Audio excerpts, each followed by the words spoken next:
naman babae kayo, mamakla na lamang po kayo.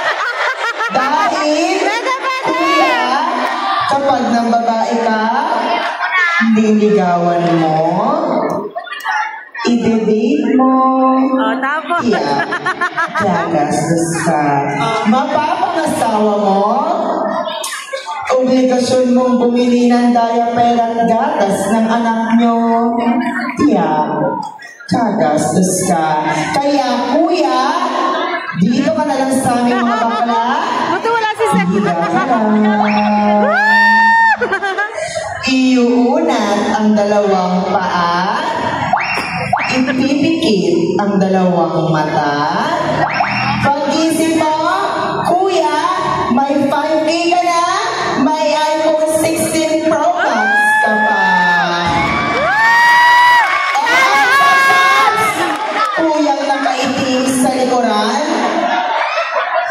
ipakilala mo lang ako sa pamilya mo, bubuhayin natin sila. May SSS ka na, may pag-ibig ka pa. At syempre, itatodo na muna natin ang ating blessing.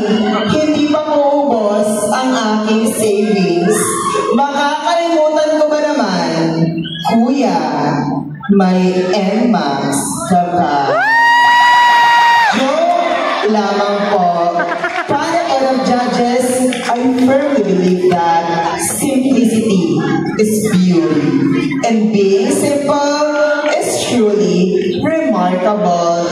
Wearing the modern Filipiniana costume inspired to symbolize the femininity, unity of every woman in our country. Lagi natin tatandaan na ang tunay na national costume dapat babae lang. Once again,